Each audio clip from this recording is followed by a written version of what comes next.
Corte Suprema, Ángela Vivanco. Con esto ya se oficializa la primera de las noticias que se esperaban para esta jornada, que era la de salida de este cargo por parte de Ángela Vivanco, pero resta saber qué va a pasar con la tercera sala. Si es que, por ejemplo, va a sesionar durante esta jornada, habrá algún tipo de resolución en torno al tema de las ISAPRES, y si es que también va a participar de esto Ángela Vivanco, porque habría una recomendación también por parte del presidente del máximo tribunal, Juan Eduardo Fuentes, para que se inhabilitara de ver los siguientes recursos. Así que vamos a ver qué va a pasar con ese tema durante esta jornada. Pero también queremos saludar a esta hora de la mañana, cuando son exactamente las 9:36, a nuestro panelista habitual, el economista Andrés Solimano, porque vamos a hablar respecto de diversos temas que tienen que ver con la economía. Andrés, ¿cómo le va? Muy buenos días, gracias por estar de nuevo acá en Radio Universidad de Chile.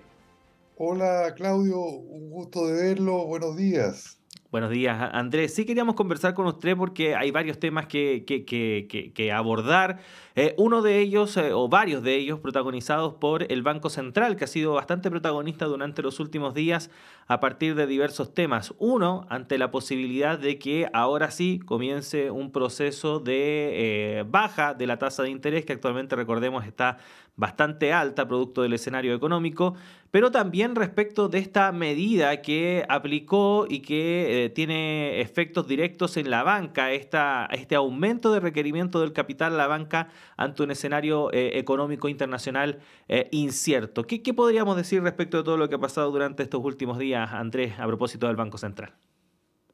Sí, bueno, el Banco Central ha recomendado activar una noción que es la del requerimiento del capital contracíclico, que vienen de acuerdos internacionales, recomendaciones de, eh, regulación macroeconómica prudencial después de la crisis del 2008-2009, ¿no es cierto?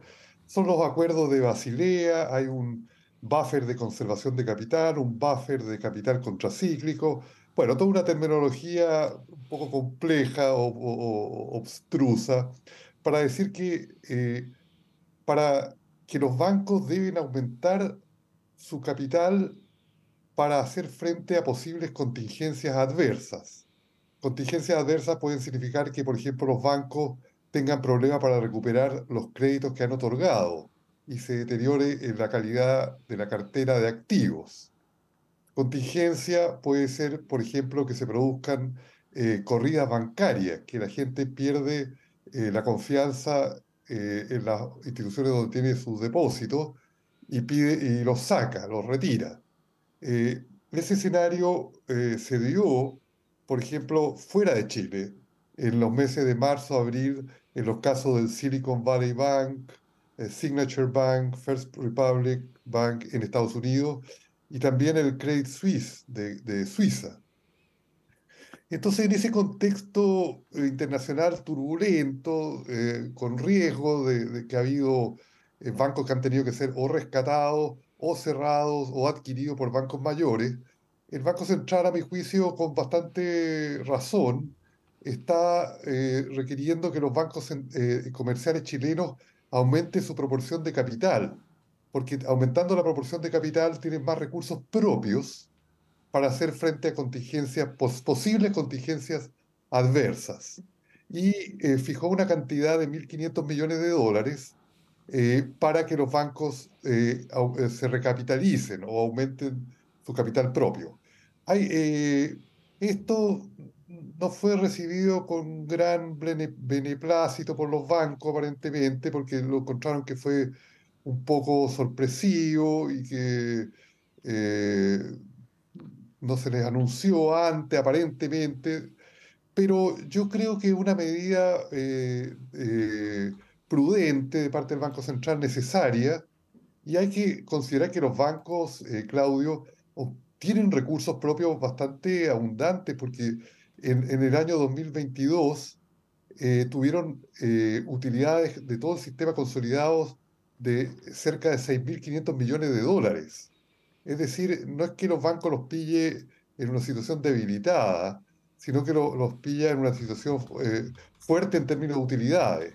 Entonces, en vez de que un banco que tiene utilidades puede o retenerlas, mantenerlas, o pagar dividendos a sus accionistas, lo que hicieron muchos bancos chilenos en marzo y abril de este año, y ahora van a tener que adecuarse, me imagino, a la necesidad de aportar al capital de su banco. No son cifras demasiado grandes porque hay alrededor de poco más de 20 bancos en la plaza y 1.500 millones se les pide. Entonces, comparado con las utilidades que han obtenido, yo creo que no debieran tener problema para recapitalizarse usando esos recursos. Ujú. Ahora, Andrés, volviendo al tema de la tasa de interés, porque Ah, efectivamente respecto de las últimas cifras que hemos conocido en términos, por ejemplo, de empleo o de crecimiento económico, uno de los sectores que más se ha visto afectado es el comercio. Y uno puede entender de eso, de que efectivamente la gente está comprando menos porque tiene menos plata y quiere cuidar, efectivamente se endeuda menos, etcétera, etcétera. Eh, una- Uno pudiese entender también que esto puede deberse también a este excesivo enfriamiento, ¿no?, que ha tenido la economía y que ha llegado a tal punto en que efectivamente el dinamismo es muy poco. ¿Se podría ir solucionando eso si es que, por ejemplo, iniciáramos ya un descenso de la tasa para que efectivamente los créditos no estuviesen tan altos como están hoy en día? claro, efectivamente, la economía chilena no está en una recesión, técnicamente hablando, pero por ejemplo los datos de marzo, abril, febrero del IMASEC, del Índice Mensual de Actividad Económica, han mostrado desaceleraciones, caídas respecto a los meses anteriores. Entonces, esa es una evidencia de que la economía anda un poco lenta. También las ventas del comercio que usted menciona, postergación de proyectos de inversión en la construcción, etcétera, muestran de que una reanimación, una reactivación económica es necesaria. Lo que ha sido un obstáculo para poder reactivar la economía es las tasas de interés altas que han estado subiendo a partir de septiembre del 2021. Entonces, yo creo que sería aconsejable que el Consejo del Banco Central, que es la autoridad máxima que toma estas decisiones, en su próxima reunión mensual, o sea, se reúnen creo que semanalmente, pero de política monetaria una vez al mes, eh, considerara muy seriamente la posibilidad de empezar a bajar las tasas, porque también la inflación está aflojando, en el sentido de que hay una cierta tendencia decreciente de las tasas de inflación. Entonces, el Banco Central, si bien su carta orgánica dice que solo tiene que preocuparse de la inflación y de la normalidad de pagos externos e internos, también coloca un ojo en la actividad económica. Entonces, en un escenario que la actividad económica está un poco floja, que hay dificultades en las ventas del comercio, de que se postergan proyectos de inversión porque el costo del crédito es alto, la gente compra menos y como compra mucho a crédito, si está más caro el crédito compra menos, etcétera. En atención a eso, yo creo que sería saludable pensar en iniciar una baja en las tasas de interés por parte del Banco Central.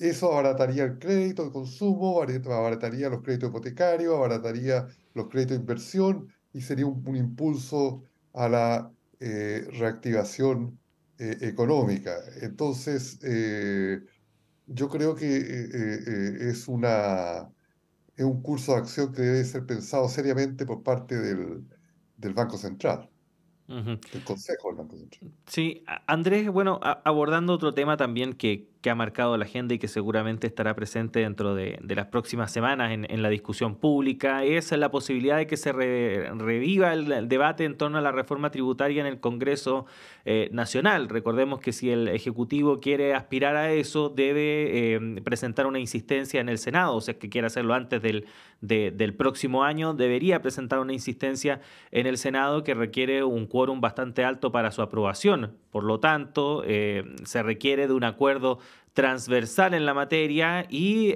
para eso ya se han iniciado algunas conversaciones incluso con representantes del sector privado como la CPC. Pero todo parece indicar que el proyecto que se podría presentar en esta insistencia va a dictar en algunos puntos sustanciales bastante respecto de lo que fue el proyecto original y que fue rechazado en su idea de legislar a principios de este año. ¿Cómo ve esa discusión, Andrés, tomando en cuenta que efectivamente al parecer el tema del impuesto a las mayores riquezas va a ser algo que se va a ver bastante afectado?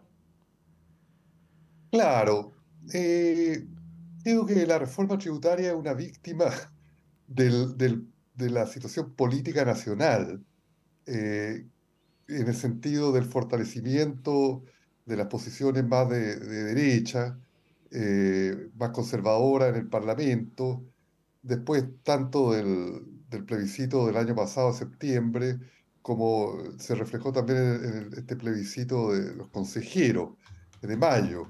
Entonces, a los sectores conservadores y al sector empresarial grande, la CPC, la SOFOFA, Sociedad Nacional de Agricultura, la Asociación de Bancos, no les gusta que les aumenten los impuestos, a pesar de que tienen altísimas utilidades. Ya mencionábamos la utilidad de los bancos y también en un programa anterior, ¿se acuerda, Claudio? Revisamos las utilidades de grandes empresas que crecieron extraordinariamente en el año 2022. Es decir, hay una posición obstruccionista, negativa, a poner mayores impuestos, no porque no tengan espalda financiera y sus utilidades estén malas, sino que porque no quieren compartir estas utilidades extraordinarias que han recibido eh, con, con el fisco como un intermediario para que se redistribuyan en programas con mayor contenido social. Entonces, yo creo que es un poco cuesta arriba la negociación tributaria, nuevamente por el fortalecimiento de las posiciones conservadoras en el escenario político chileno.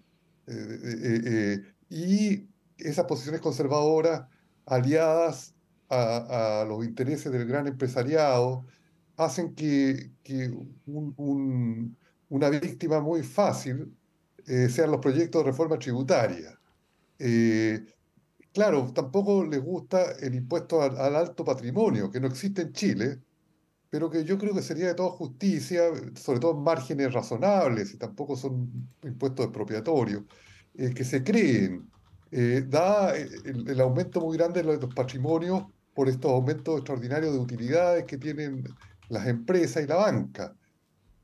Eh, pero lo que es racional en muchos momentos no prevalece. También hay que tomar en cuenta que tiene un costo social que no haya una reforma tributaria. Por ejemplo, en el caso de la PGU se fijó en 250.000 pesos mensuales, la pensión general garantizada universal para los adultos mayores, eh, pero se le puso en el proyecto de ley, que yo creo que eso no me parece que haya sido un acierto, condicional a que se apruebe la reforma tributaria. Entonces, eso se ha postergado, porque no se aprueba la reforma tributaria.